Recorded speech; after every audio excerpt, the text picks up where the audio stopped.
तो इसलिए भद्रम कर्णेभिः शृणुयाम देवा भद्रम पश्येमाक्षभिर्यजत्रा, हमारे कान अच्छा देखें, हम अच्छा सुने, हमारी आंखें अच्छा देखें, हमारी वाणी अच्छा बोले। जिस मुख से हरि नाम न आया, जिस मुख से माँ का नाम न आया, वह मुख ब्रह्मा जी ने काहे को बेकार है। बोले जी है न जपई राम गुण गाना, जी है सुधादुर जी है समाना। जिसके जीव ने भगवती के परमात्मा के चरित्रों को नहीं गाया, इसकी जीव कैसी है? दादुर किसे कहते हैं? मेढक, मेढक के जीव के समान है। अब देख लियो अपना अगल बगल में, जब भजन गाएंगे ना, अगर वो उसने भजन नहीं गाया तो समझ लो उसकी जीव कैसी है? अड़ोस पड़ोस वाले। खैर यहाँ तो कोई नहीं होंगे, क्योंकि यहाँ तो सब भजन करने के लिए तो आए हैं। फिर भी कभी भी ये सूत्र है, जिसने परमात्मा के भजन को नहीं गाया, भगवान के चिंतन को नहीं किया, उसकी वाणी बेकार है, व्यर्थ है।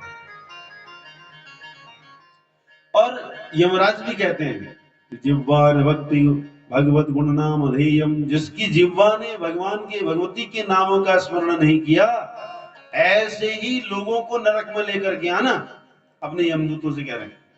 और जिसने परमात्मा के भगवान के दिव्य नामों का स्मरण किया है, ऐसे लोगों को नरक में लेकर के मत आना, इनके लिए यहाँ जगह नहीं है। ये तो श्रेष्ठ लोकों में जाने वाले हैं, ये श्रेष्ठ लोकों में इनका स्थान है। नरक में कौन जाता है? बोले नास्तिका और वो जना, जो नास्तिक है, वेद निंदक हैं, शास्त्र निंदक हैं, ब्राह्मण निंदक हैं और यज्ञ निंदक हैं, यज्ञों की जो निंदा करते हैं। कह लीजिए हरो यज्ञ जय जी पांडव, कई लोग कहते हैं जय बार बार हर साल करते हैं, यज्ञ की निंदा है, क्योंकि यज्ञ क्या है? भगवती का ही स्वरूप है। तो इसलिए यज्ञ की निंदा नहीं, भगवान की निंदा नहीं, भगवती के भक्तों की भी निंदा नहीं करनी चाहिए, वो भी अपराध है। तो इसलिए तथेन्द्रियाणाम पटुता संस्कृतत्वं तनोस्तथा अनेक जन्म पुण्येस्तु मोक्षेच्छा जायते ततः। तो जब इतना सब होगा, हमारी इंद्रियां सही मार्ग पर लगेंगी, संसार से हट, विषय जन्य सुख से हट करके भगवत जन्य परमार्थ जन्य सुख पर लगेंगी, तब क्या होगा? मोक्षेच्छा जायते ततः, मोक्ष को प्राप्त करने की इच्छा जागृत होगी, मोक्षेच्छा होगी, मुमुक्षु बनेंगे। देखो ये इच्छा होना भी बहुत बड़ी बात है। हमारे मन में मोक्ष की इच्छा तो बहुत दूर की बात है, हम भगवान के चरित्रों को सुने ये भी इच्छा है? हम भगवती के कीर्तन को गाएं ये भी इच्छा है, हम भगवती के मंदिर में साफ सफाई करें, हम तीर्थ में जाकर के सेवा करें, ये सब श्रेष्ठ इच्छाएं हैं, है ना? शास्त्र ऋषि तो कहते हैं कि इच्छा नहीं होनी चाहिए, लेकिन संत कहते हैं इच्छा हो, लेकिन ऐसी इच्छा हो, है ना? अथा तो भक्ति जिज्ञासा, शांडिल्य जी कह रहे हैं भक्ति को जानने की इच्छा हो, ये जिज्ञासा है। अथा तो धर्म जिज्ञासा, आज हमको धर्म को जानने की इच्छा हुई है। अथा तो ब्रह्म जिज्ञासा, ब्रह्म को जानने की इच्छा है, ये इच्छा है। इच्छा हो तो ऐसी हो, इसको श्रेष्ठ इच्छा कहते हैं। ये इच्छा जो है, ये जो ऐषणा है, ये मुक्त करने वाली है ना? पुत्र की इच्छा, पत्नी की इच्छा, परिवार की इच्छा, संसार की इच्छा पतन कराने वाली है। तो इसलिए जब हमारी इंद्रियां, प्रत्येक इंद्रियां श्रेष्ठ कर्म करते हुए अपने अपने विचारों को, अपने मन को परमात्मा की ओर जब हम मोड़ते हैं, तब क्या होता है? मोक्ष इच्छा जागृत होती है। मोक्ष प्राप्त करने की इच्छा प्राप्त होती है। साधने सफल पेयम जायमाने पियो नरः ज्ञानार्थम नैव यतते तस्य जन्म निरर्थकम्। तो साधने सफले प्येयम, उसके साधन सफल हो गए हैं। मां भगवती उपदेश कर रही है। हम अभी कह रहे थे ना, आंख किसके लिए मिले हुए हैं? भगवती के दर्शन करने के लिए मिले।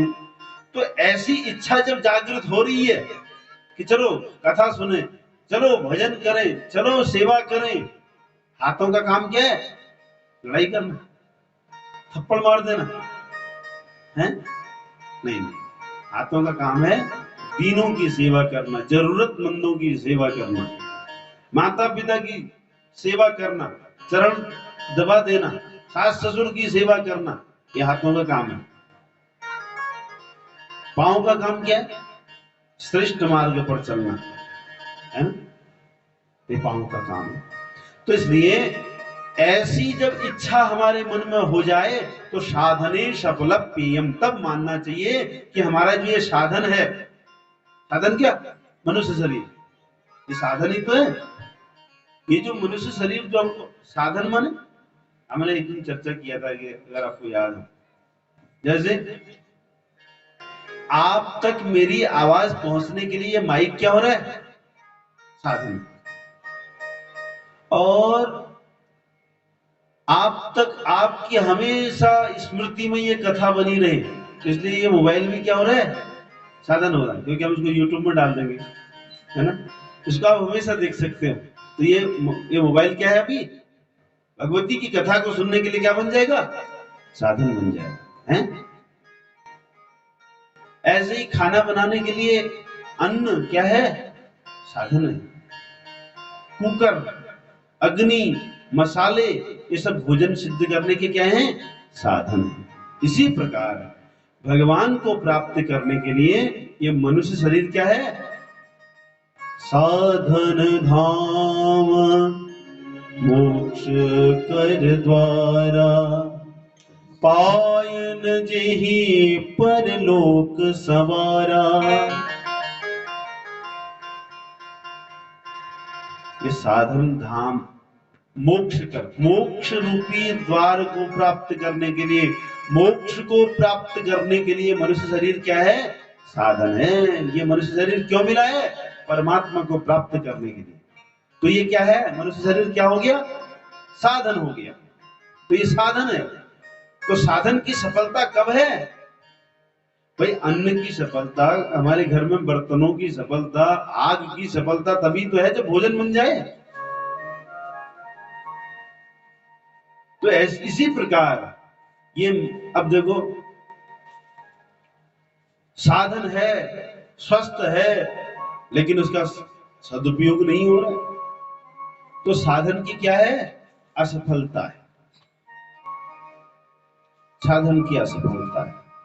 इसलिए भगवती कह रही है कि महाराज इस प्रकार जिसका साधन सफल हो गया है तो वो उसका जीवन सफल है,